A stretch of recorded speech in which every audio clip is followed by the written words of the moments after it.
Hey guys, welcome to another installment of The Picture of Dorian Gray. Today we'll be dealing with chapter 7 and 8.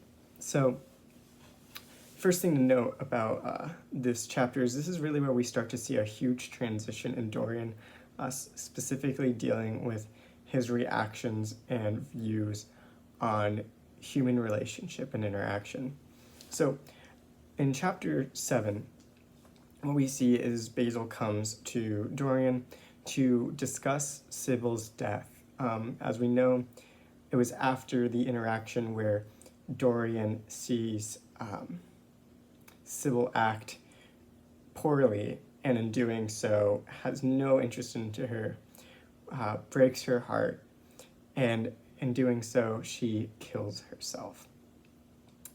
So that's how the chapter ended, and then so Basil is interacting with Dorian and telling him about everything that happened, and this is the first time we see Dorian lack any sort of emotion. He kind of says, oh yeah, it's such a romantic tragedy, isn't it? This is to be seen not only in a very ironic sense, but also propagating this idea of art and life, right? He views her not as anything other than an art or protagonist in a novel. It's a bit ironic considering we are reading a novel. But he says, yeah, it's so tragic, but it's so romantic. He's romanticizing death. Why? Because she was not anything more than a symbol, than what was beautiful. So, although in just a short few chapters beforehand, he was saying how in love he was with her, it was rather not love, but what she could give and what she represented, what was beautiful. There was no substance there. And so her dying was nothing more than just what happens when beauty falls away. It's tragic, but it's romantic.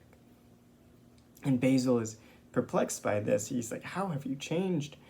And then they start talking about the picture that Basil painted of Dorian, and goes, hey, I would like to exhibit it in Paris. And as we know, Dorian has already hidden the painting behind a screen, like a blanket, to hide the picture because he's noticed that it shows so much of not necessarily the evil, but the corruption. And he goes, no, you can't see it. And he goes, oh, I understand, because I put so much of myself in it. And what's interesting is that Dorian sees himself in it. So maybe this painting is representing the soul. Whoever looks at it sees themselves. And so he goes, no, you can't see it. And he goes, fine, that's okay. But he was confused by it. And eventually he goes, I have to admit something to you. And he admits his love for Dorian.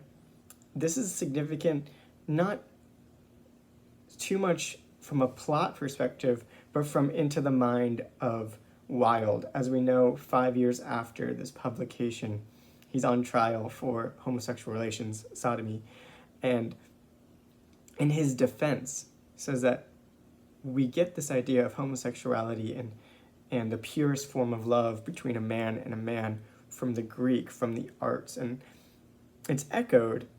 That confession is echoed from the book, where when Dorian is recounting the interaction between Basil and Dorian, he goes, well, it only makes sense. It's natural. It's what we see in the arts. So eventually Basil confesses his love for Dorian. He kind of blows him off in the sense of, okay, I don't see you that way, but thank you. And then he leaves, and we find out that Basil didn't want to show the painting originally because he was scared people will find out that he had an idolatry for this man. One could possibly say that this is a representation of how Wilde felt when he was publishing this book. There's homosexual relations, there's this idea of hedonism and aestheticism, something that he preached. So it's very likely that these are small glimpses into the idea of how Oscar Wilde feels about his own work. So now let's talk a little bit about the second chapter, chapter 8. This is rather short, and it's mainly dealing with him deciding to hide it completely in the attic. He no longer just wants it behind a screen, but he wants it out of his sight so he doesn't have to think about it. But the important part in this chapter, although that's the actual plot that's happening in the book, what's important to note about the symbolism is that he starts thinking about the Basil situation and rationalizing the homosexuality. But he also starts thinking about how far he's come. He goes, if only I had stayed with Basil, I would have never made the mistakes I have. But I don't regret them because there's no point in regretting the past. But I'm fearful of the future. He feels like he's too far gone to stop. He knows what the past has brought, and he's come to terms with it. But the future scares him. Maybe this is referencing Wilde, where he's telling the reader that I too have dealt with this, and I feel too far gone. And I know I have to continue because it fascinates me, it intoxicates me, so I need to continue to see what life brings, although I know it brings me pain. He looks at the painting and it's become even more decrepit. It starts to age. It says that the cheeks have sunken in, the frown has become more pronounced, the eyes, all symbols of expression of pain and corruption. And so this continues. He then mentions that he would like a book from Lord Henry, and what Lord Henry sends back is a newspaper saying that Sybil had died and about her family life, and a book about hedonism, or about a guy who explores hedonism and all the desires of the world that may seem corrupt, but it fascinates Dorian. He's angered by the newspaper because he goes, how dare you show this to me? I have no sympathy for her. What's done is done. What's in the past is in the past.